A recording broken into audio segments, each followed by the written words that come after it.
Yo, Big C in the house. You know the name. Fin Posse Podcast. Changing the game.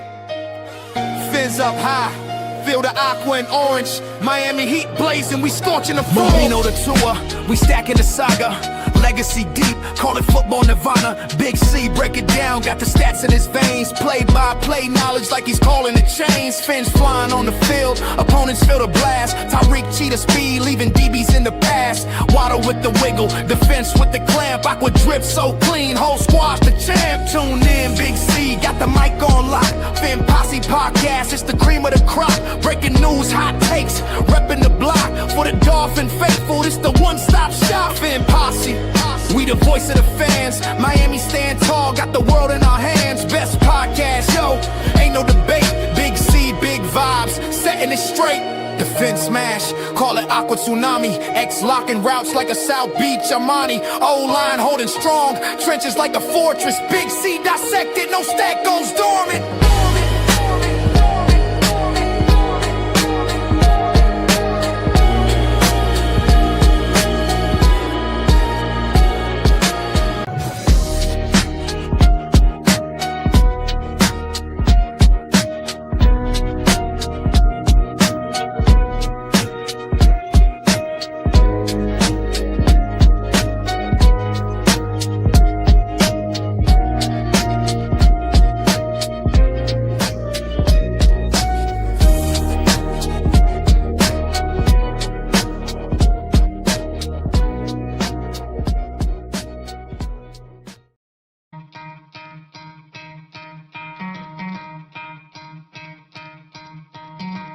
Try to play, but you're never gonna beat me. Look the other way, what I'm doing ain't easy. Bloody hands stained from the people who deceive me. Muddy hands break through the chains, go free me. Looking for change, looking for pain. Pulling a mob, pushing a train. I'll never stop, stick to a lane. Pick up the pieces and go rearrange.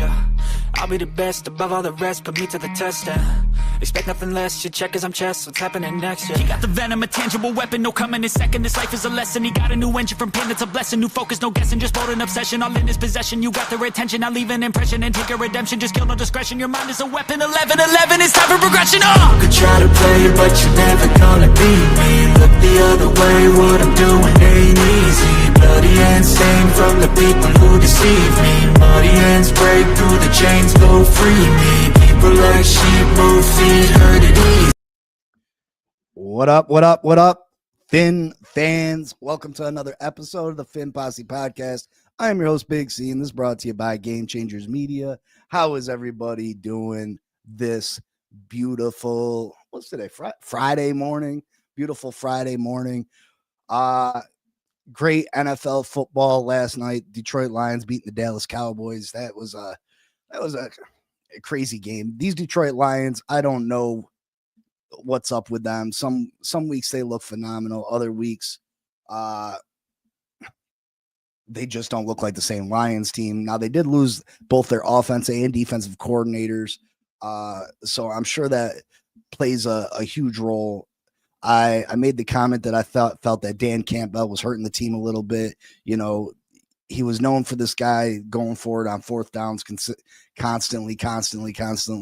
And the Detroit Lions have kind of struggled on fourth down this year, and he's left points on the board. And I think that's hurt the Detroit Lions, but Detroit Lions pull off a big victory against the Dallas Cowboys last night. Definitely hurts Dallas's playoff chances. They're still alive, but definitely a game that the Cowboys needed, and they just couldn't pull it off. But let's talk about Week 14 Miami Dolphins football. The Miami Dolphins got to go play them pesky, scumbag, trash-ass Jets. Man, I'll tell you what. Let me hear in the comments, what division rival do you just dislike more than any other? And, you know, I have hatred for all three of our division rivals, but there's just something about those Jets. There's something about those Jets Michael, good morning. Good morning. Good morning. Tim, good morning. Bonnie, good morning. Marcos, good morning. Miller, good morning. It's just something about those Jets, and I think it really comes back down to the year 2000 for me. The year 2000, the Monday Night Miracle. Uh, I'm sure most of you that are old enough to remember that game. We were up 30-7 in the fourth quarter, smooth sailing, and somehow, some way, we end up losing that football game in overtime. Vinny Testaverde, Wayne Corbett, Jumbo Elliott catching a touchdown. Like, oh my God.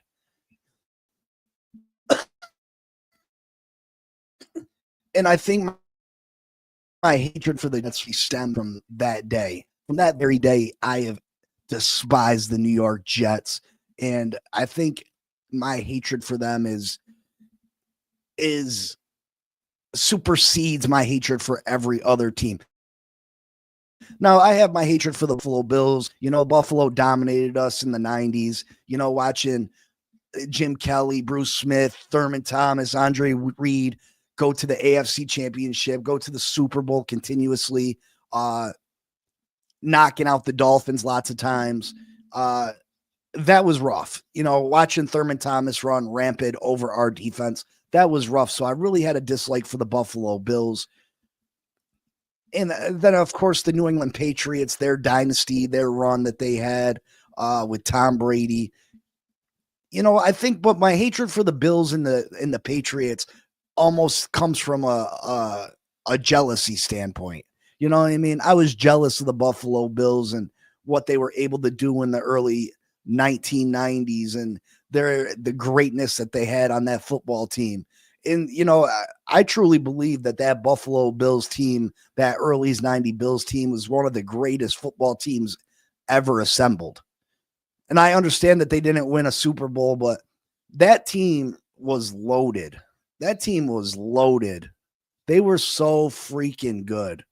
They were so good. And then the Patriots, how can you not be jealous of the amount of Super Bowls, the amount of division titles? You know what I mean? Like, I despise Tom Brady. I wished harm on that man probably more than anybody in history. There was days I prayed that he would get hurt. You know what I mean? And that might not make me the greatest fan, but there's just something about the New York Jets that make me absolutely sick. Absolutely sick. A fan base that is they put themselves on such a pedestal, and they haven't won anything since Super Bowl III. That's an even longer drought than the Miami Dolphins. You know what I mean? What have you ever done in this league? What have you ever done in this league? And then the players that they've had, Vinny Testaverde despised him. Wayne Corbett despised him. You know what I mean? I just hate the freaking no good stinking ass Jets. I hate them. I hate them. I hate them. I hate them. I hate them. I hate them. But yeah, the Jets they do something else for me. So the Miami Dolphins, we're sitting at 5-7. We're traveling to MetLife Stadium to play the New York Jets, who are sitting at 3-9. The Miami Dolphins have won 4 or 5. The New York Jets kind of on a winning streak of their own. They're set that 3 of their last 5. So the Jets have been playing better football, which is kind of crazy because they probably traded their 2 best defensive players. They probably traded their 2 best defensive players in Quentin Williams and Sauce Gardner. So the fact that they're playing better right now is a testament to Aaron Glenn. I think Aaron Glenn's going to end up being a decent head coach. They don't have a quarterback. Justin Fields, I believe, is a no-go this week. He was limited in practice. I think Tyrod Taylor's the better option. I would rather play Justin Fields, honestly, because Tyrod Taylor can throw the football. He is one of the best deep throw ball throwers in the whole league. He's a really good deep ball thrower. So he makes me nervous because he can run the ball too. He is 36 years old, so he's not as nimble and quick as he used to be, but he can still get outside the pocket and make something happen. Justin Fields, I'm not worried about his arm whatsoever. So if Justin Fields is playing, as long as we can stop him from a running standpoint, I think we'd be able to win that football game. Tyrod Taylor, he presents a different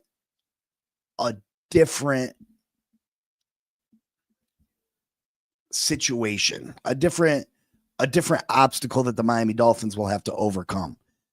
I think the Miami Dolphins should and will win this football game. But again, if anything that the 2025 season has shown us, games that we feel like we should win, games that we feel comfortable in, we probably shouldn't feel comfortable. The defense has been playing much better. The running game has been phenomenal. Tua has not been very good. You can be a Tua supporter. You can love Tua Tagovailoa all you want, but Tua he has not been good. He's not been the same Tua of years past. We discussed this at length yesterday. We've discussed it at length a million times on this channel. To be honest, I'm fed up with speaking on it. It's a nuisance and annoyance. I understand why it's a popular conversation because he's the quarterback of our team. And until he's not the quarterback of our team, it's gonna be a situation. It's gonna be a situation. Let's take a look at the injury report. I might have to pull it up. I don't know if I grabbed it. Let me see.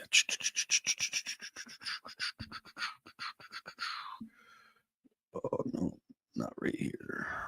Boom, boom, boom, boom. Bear with me a second. Delete. All right. Add file.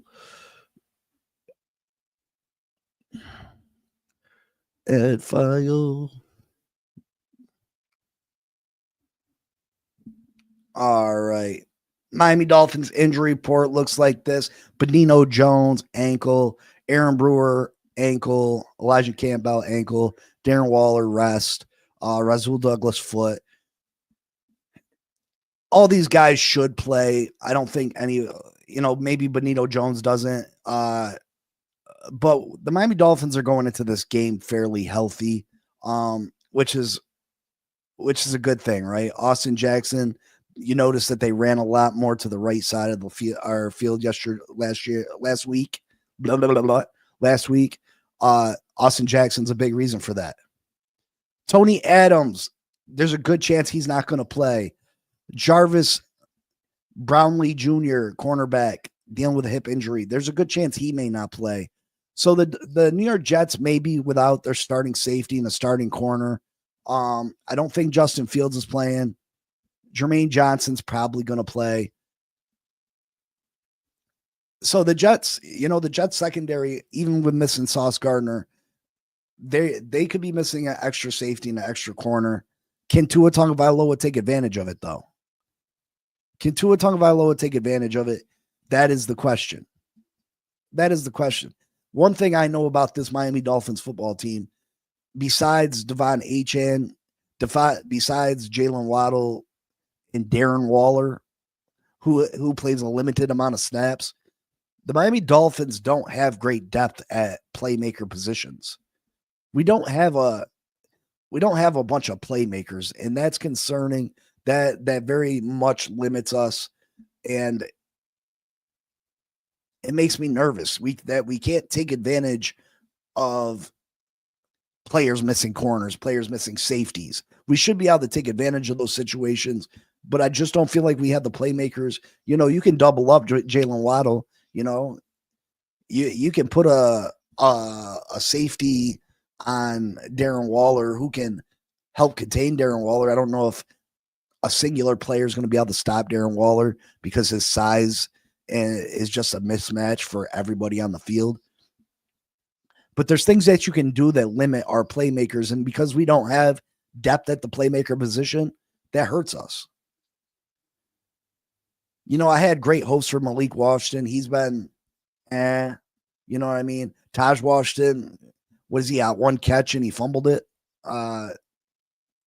He's great after the catch, usually, besides that fumble. First off, I don't have Tua posters. CCRR. Thank you very much. Glenn says, good morning, Big C. I fly out tomorrow. Glenn, I wish that I could be there to see you. Honestly, I don't wish I could be there to see you. It is going to be freaking cold. It is cold up here in upstate New York. I know that the game's in Jersey, but there's a cold front running through right now. I went out to make a steak on the grill last night about 12:30, 1 o'clock, and it was freezing. It was cold as all hell. It was cold as all hell. Joe, you better knock it off, bro. You know I ain't got no come on. Because I speak facts, you can't get mad because I speak from both sides of the field. You might not agree with the things that I say, but I'm never going to lead someone down the wrong direction. I mean, I'm not going to even get into it. I'm not even going to get. Yeah, 40 degrees. That wind up there, man. That wind gets you. Last time I was at MetLife, it was a night game though. It was cold, man. It was cold. Ask TD about it. Ask TD about last time they were there. It was cold. But let's talk about the Dolphins offensive rankings versus the Jets defensive rankings. All right. Dolphins offense is ranked 25th in the league at 300 yards per game. They're 27th in passing with 183 yards per game. Rush, they're 17th in the league at 117 yards a game. Scoring, they're 24th with 20.6 points per game. They're 14th with amount of sacks given up, 27. 22nd in third down conversion percentage at 37.4. And they are 26 in the NFL in total takeaways, giveaways, 18. They got 18 turnovers on the offensive side of the ball. Not very good. The Jets defense, they got the 17th total defense at 327 yards a game. Passing defense is 196 yards a game. That's 10th worst or 10th best. Rushing, they give up 131 yards a game. That's 25th best in the NFL. But they've been better the last few weeks. They've been better. Scoring, they're giving up 26.3 points per game. That's 27th in the NFL. They got 21 sacks. That's 28th in the NFL. Third down conversions, they're giving up 35.7% of the time. That's sixth best in the NFL. They get off the field. They get off the field on third down. Takeaways, the Jets are horrible. The Jets do not have not one singular interception the whole year. Not one singular interception the whole year. They only have 2 turnovers for the whole year. They're dead last. They're dead last. So if the Miami Dolphins come out here and turn the ball over, that says something about the Miami Dolphins. If Tua Tagovailoa comes out here and throws multiple interceptions, that says something about the Miami Dolphins. This team does not have 1 interception. Only 2 turnovers for how many games have they played? That's atrocious. That's historically bad. Historically. Let's talk about this Dolphin defense. Dolphins defense is ranked 23rd in the league, giving up 345 yards a game. They're 15th in passing at 207 yards per game. 29th in rush defense, 137 yards per game. They've gotten better, though. The Miami Dolphins have gotten better. At one point in time during the season, not that long ago, the Miami Dolphins were giving up 176 yards a game on the ground. They got that number down to 137. They're 19th in the league in scoring, giving up 23.8 points per game. They're 21st in sacks. They have 25 sacks. They're 23rd in third down conversions. They're giving up a first down 41.2% of the time. They're 15th in takeaways with 14 takeaways. Jets offense, 28th overall, 280 yards a game.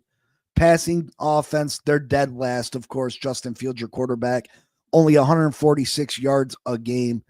Rushing 133 yards, they're seventh. Again, Justin Fields, your quarterback, you're going to be lower in the passing and higher in the rushing. That's just what Justin Fields brings to your football team. Scoring only 20.5 points per game. That's 25th in the league.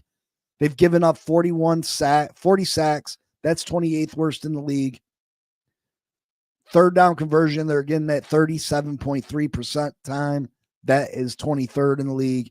And takeaways, giveaways, they got 14 turnovers. That is 13th in the NFL. 13th in the NFL. CCRR says Tool fix that stat for them bunches.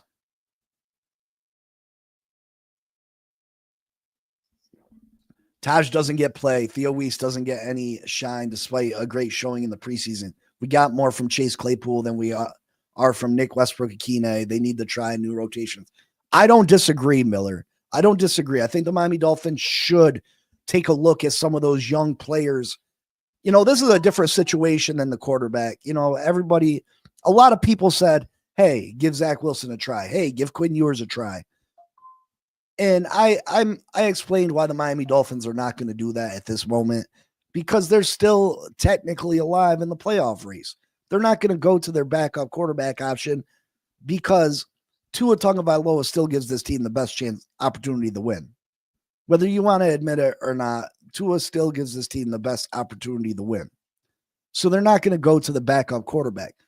But as far as Taj Washington, Theo Weiss, I don't see where the harm is. You're not getting the ball to Nick Westbrook-Akine. You're not getting the ball. Malik Washington, like I said, has been, you know what I mean? Give some of these young guys an opportunity. See what you got. Maybe you got a star in the making in Theo Weiss. Maybe you got some players on your practice squad that can come in and make a difference. It can't be no worse than what our supporting cast is doing right now. At least give them a few opportunities. So, Miller, I don't disagree that we should try to do that. We should absolutely be doing that. We should absolutely bring up some of our players that are sitting there on the practice squad or sitting there on the bench and give them an opportunity and see what they can do.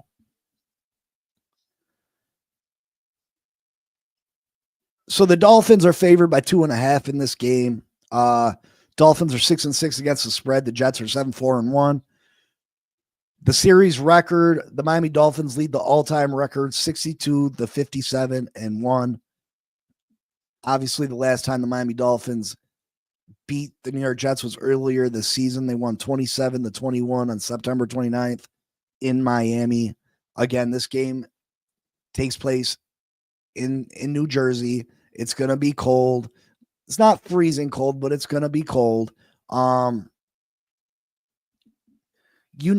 all know how Tua performs in the cold. Not the best record. He typically struggles when the temperature is below a certain degrees. We'll see. This is a different Dolphins team, though, in years past. Years past, this has been absolutely a passing team, relying on Tua Tagovailoa getting the ball into the hands of Tyreek Hill, Jalen Waddle, Jonnu Smith. This is a different football team. This is a run-first football team. This team has become a run-first football team.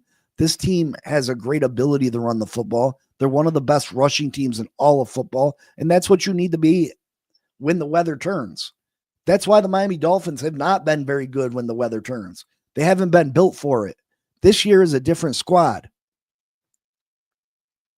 Devon ACHANE, a player that, you know, I think it's a long shot, but he's got an outside shot of being the offensive player of the year. He's been absolutely phenomenal. He is Miami Dolphins' best player. He's their best playmaker. This season, he's rushed for at least 100 yards in each of the past 3 games. They've averaged 176 yards during the 3-game win streak. That's phenomenal. Absolutely phenomenal. ACHANE's also been huge in the pass game. He's got 54 catches, 370 yards, along with his over 1,000 yards rushing. So he's right about 1,400 yards on the season. A phenomenal year with 5 games left. There's no question that he should be approaching that 2,000 yard mark, which is amazing. When we drafted Devon Achane, I didn't think that he was going to be this good. I thought he'd be a rotational piece, a player that, played occasionally, maybe on third downs, maybe a receiving back, maybe, no more than 5 to 7 carries a game back. That's what I thought when we drafted Devon Achane. Just because he was undersized, he was a speed back. I looked at him as a weapon, not necessarily a star running back, but as a weapon that the Miami Dolphins would use in certain situations, a situational back. And he's ended up being one of the best running backs in the NFL.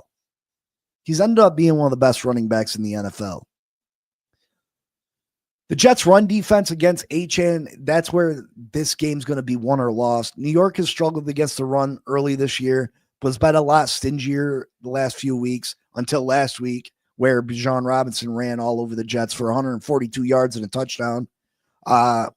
Robinson also caught 5 catches for 51 yards. That's 193 total yards, the Bijan Robinson. If Robinson can do it, the Miami Dolphins can absolutely do it. I think Achane's just as good as Bijan Robinson. You may question that. You may not believe that. Hey, it is what it is. I have faith in our young running back. Achane, in the last 3 games, has rushed for 428 yards and 3 touchdowns. He's caught 11 passes for 96 yards in the last 3 games. I think he can have another special day.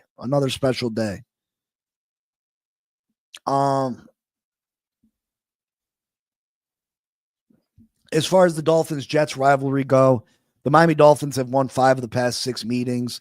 The Jets' lone win came in that stretch in the final last season, 32-20, where the Miami Dolphins really didn't have nothing to play for.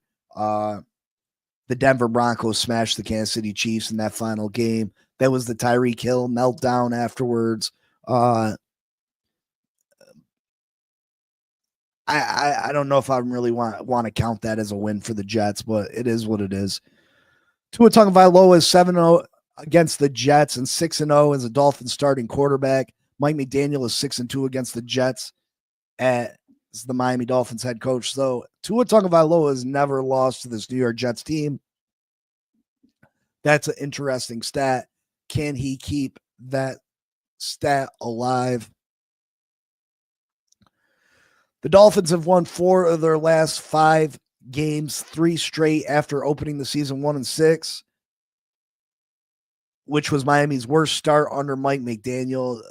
During the winning streak, the Miami Dolphins have carried the ball 95 times for 530 yards, and their 5.6 yards rushing average is the 3rd best mark in the NFL since Week 10. The Dolphins have rushed for more than 160 yards in each of the past 3 games for the first time since Week 12 through Week 14, 2002. Achane's been historically good. We're talking about he's been so good that his name's being mentioned with Ricky Williams.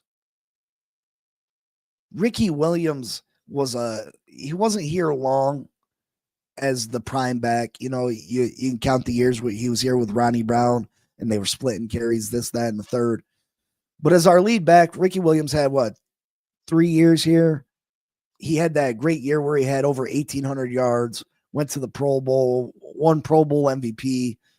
Just a phenomenal year. Achane's getting his season mentioned with him. Achane has an opportunity to put himself in the Miami Dolphins history books. Up there with, Zonka and Ricky, and there's not a lot of great Dolphins running backs in history. Achane can cement himself as one of the Dolphins' all-time greats in just a few short seasons. HN has 6 rushing touchdowns and 4 receiving touchdowns, 10 total touchdowns on the season, making him just one of 3 players in NFL history with 5+ touchdown runs and 3+ touchdown catches in each of his first 3 seasons. HN has 4 100-yard rushing games this season. The Dolphins have seen a dramatic improvement in their defense over the past 4 weeks. Since week 10, Miami leads the league in points allowed per game, 14.3, and is tied for second in red zone efficiency with 33.3. This defense has done a complete turnaround. A complete turnaround. This defense has been really, really good. And if that's another reason that I think that Mike McDaniel may have an opportunity to come back next year. We'll talk more about that in a second. They've allowed only 2 touchdowns on 6 red zone visits. Linebacker Jordan Brooks is one of only 2 players this season with 100 tackles, multiple sacks, a forced fumble, and a fumble recovery. Brooks reached 792 career tackles in Miami's Week 13 victory over New Orleans. He's only the 5th player since 2000 to reach that mark in his first 6 seasons of his NFL career. I've said it on this channel numerous times. I think Jordan Brooks is the best middle linebacker we've had since Zach Thomas. Absolutely think he's the best middle linebacker we've had since Zach Thomas. He's a tackling machine. He's a playmaking machine. I love him. He's still young.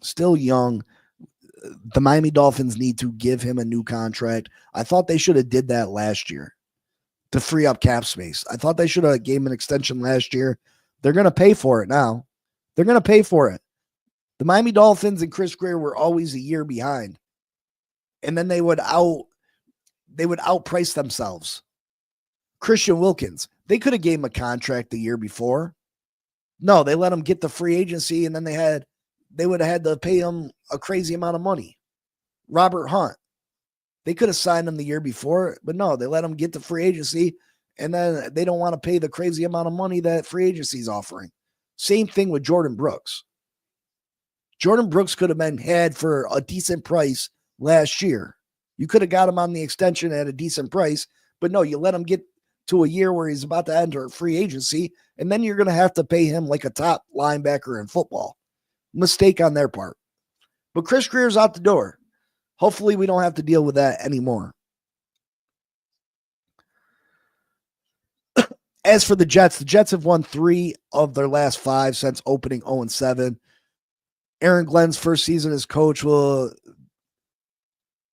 they were eliminated from playoff contention for the 15th straight season, the NFL's longest active drought. Tyrod Taylor will make his start. Like I said, he's going to start. I wish he wasn't over Justin Fields. Taylor was 19 of 33 for 172 yards and a touchdown pass, and also ran for 44 yards. So even though he's 36, he's still a danger to get out that backfield and make something happen with his feet.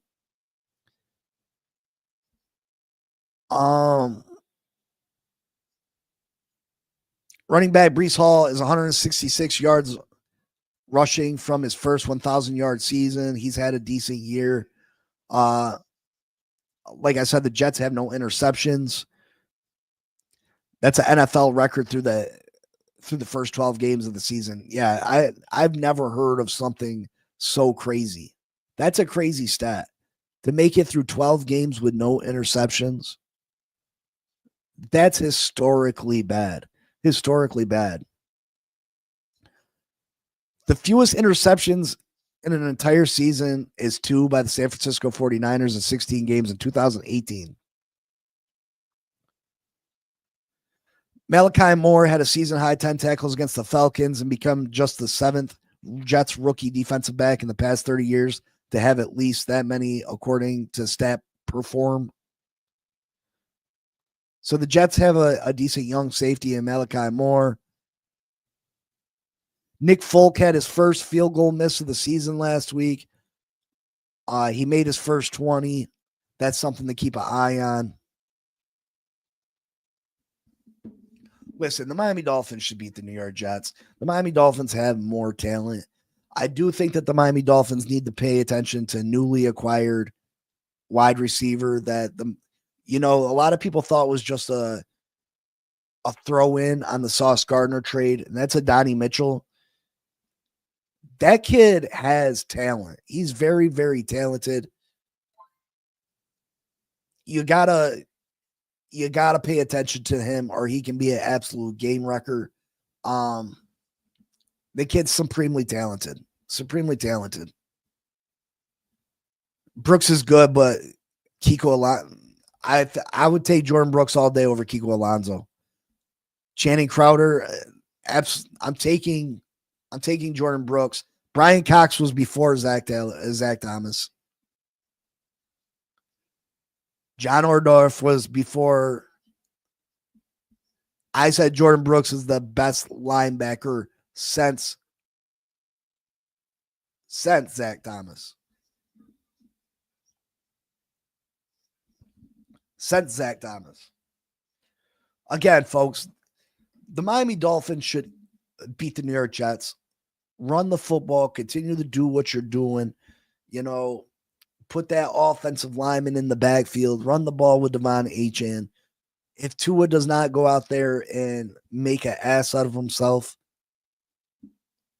the Miami Dolphins should be good. The Jets only have 2 takeaways. Let's not put the game in their hands. They're not a good team. And I know our team isn't great right now. I know we're not. I know they're not. But again, the Miami Dolphins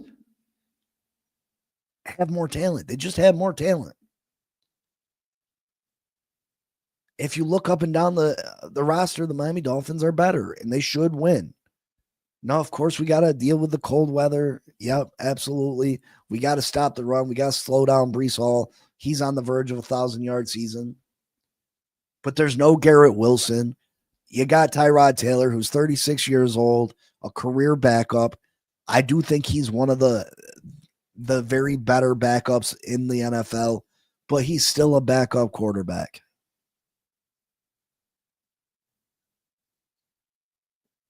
Do what you got to do. Don't let him beat you with your legs.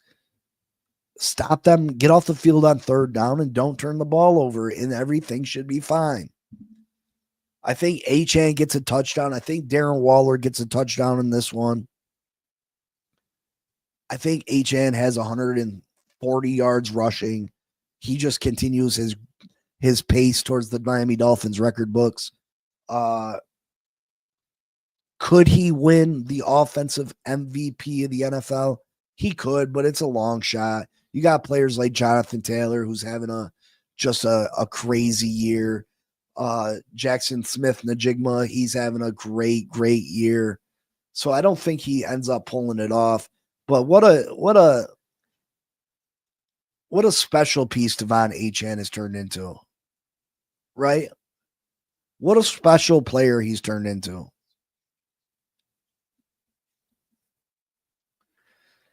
And this is why, we talk about the defense and how good they've been. This is why another reason that I feel like there's a chance that the Miami Dolphins bring back Mike McDaniel and Tua Tagovailoa for at least one more season.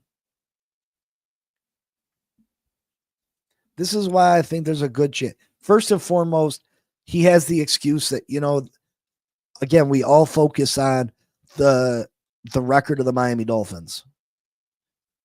We all focus on the record of the Miami Dolphins and Stephen Ross saying the status quo is not good enough. So we all assume that if we don't at least match our record from last year, that everybody's got to go. Well, that's not the case necessarily. That's not the case necessarily. He made a huge change. He's made multiple changes to the front office. He may feel that's good enough. He may feel that's good enough.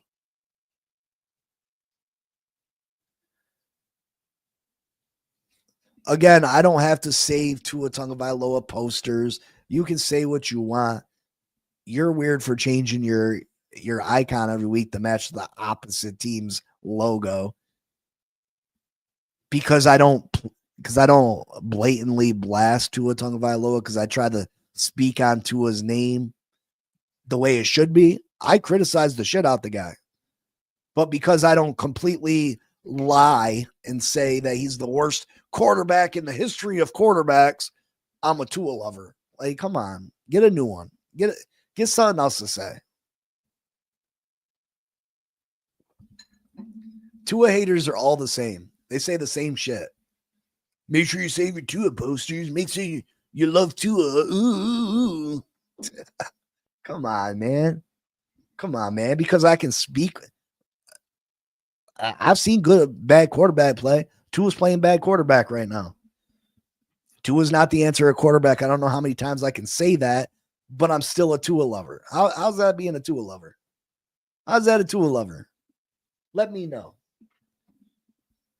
I guess I love a lot more people than I thought I did then. But Stephen Ross may feel that he's done enough. You know what I mean? This defense is playing better. You know, this was a massive change for this defense, right? We're going to be able to add playmakers. Our rookies from this year are going to be better next year. They've showed that they're improving weekly. You add that to, Tyreek going down, the offensive lineman, Austin Jackson, James Daniels going down early. Stephen Ross might see enough here and believe in Mike McDaniel enough that he runs it back with these guys. You know what I mean? He might run it back with these guys. And again, I can't say that it's the worst move in the world. Do I think that it hinders the rebuild process? I do. I do think that it hinders the rebuild process. Because if you're not gonna make the playoffs, if you don't have a legit playoff Super Bowl shot, and I don't think this team next year is gonna have a legit Super Bowl shot. I think they could be better. I think they could make the playoffs next year, depending on the moves they make. But I still think with Tua's inconsistency, with Tua's obvious regression, that you can't make no run. Tua's not been the same quarterback, so I can't say that this team can win a Super Bowl with Tua. And it was a stretch when Tua was playing at the top of Tua. When Tua was playing the best football he could possibly play,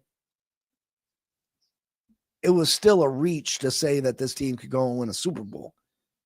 With Tua playing the way he is now, and if this is the new Tua, if this is the new regular Tua, there's no way you win a Super Bowl with that level of inconsistency. There's no way.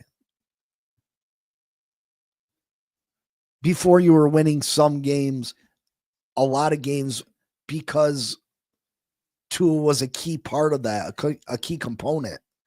Now you'd be winning games in spite of Tua. Now you'd be winning games in spite of Tua, and this team is not built like the Philadelphia Eagles, where the Philadelphia Eagles, if Jalen Hurts plays very badly, the Philadelphia Eagles can still win football games. The Philadelphia Eagles can still go deep into the playoffs just by simply taking the ball out of his hands for the most part. If you run the ball 90% of your time and you play elite defense, the Philadelphia Eagles will still be very good. I don't think the Miami Dolphins are built the same way. What up, Cat in the Hat? I mean, Tua did have elite accuracy and anticipation. He has not had that this year. Not by a long shot. and I don't need you to confirm or deny that fact. People that have more credentials than me or you have talked about Tua's accuracy and anticipation.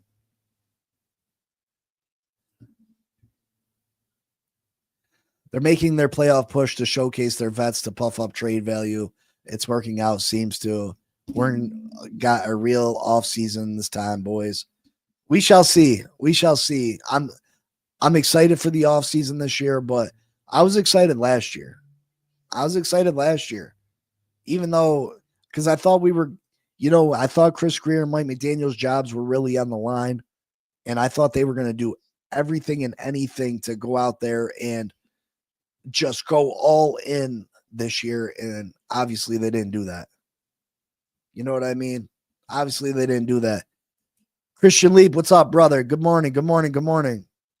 Yes, make sure you hit that like button, please. Pretty please. Subscribe, comment, share. Again, if you don't like the content, by all means.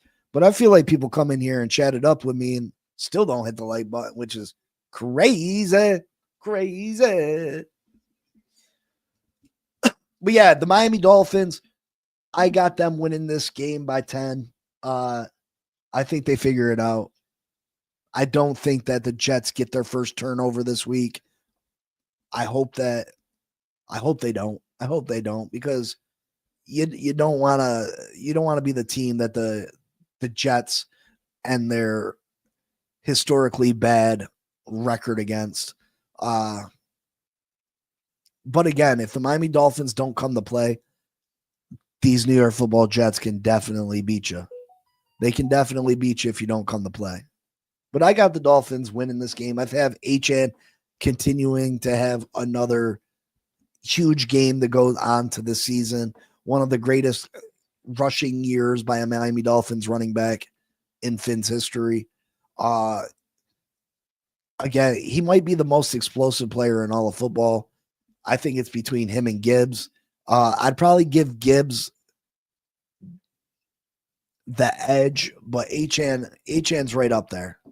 ACHANE's right up there. And I think he's going to be a great player for years to come. I think it would be a mistake to move on from ACHANE. At this point, he is the Dolphins offense, and you're not going to get back real value for Devon ACHANE. And a second-round pick's not good enough for me. Pay the guy. Pay him.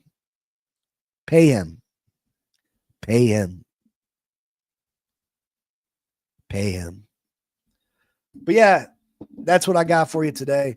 I'll probably be back tonight with Mike Jones. We'll be doing an episode of Laces Out live, 7:30. Make sure you guys come through, check us out. 7:30 Eastern time. Come check us out. We'll be going through all the games picks, talking football. But yeah, it is what it is. I love you all. You know what it is. Fins up forever and ever and ever. You know what it is. Peace. Yo. Big C in the house. You know the name. Finn Posse Podcast. Changing the game. Fins up high. Feel the aqua and orange. Miami Heat blazing. We scorching the floor. Marino the tour. We stacking the saga. Legacy deep, call it football nirvana. Big C, break it down, got the stats in his veins. Play-by-play knowledge like he's calling the chains. Fins flying on the field, opponents feel the blast. Tyreek cheetah speed, leaving DBs in the past. Waddle with the wiggle, defense with the clamp. Aqua drip so clean, whole squash the champ. Tune in, Big C, got the mic on lock. Finn Posse Podcast, it's the cream of the crop. Breaking news, hot takes, repping the block. For the Dolphin faithful, it's the one-stop shop. Finn Posse. We the voice of the fans. Miami stand tall, got the world in our hands. Best podcast, yo, ain't no debate. Big C, big vibes, setting it straight. Defense smash, call it Aqua Tsunami. X locking routes like a South Beach Armani. O-line holding strong, trenches like a fortress. Big C dissected, no stack goes dormant.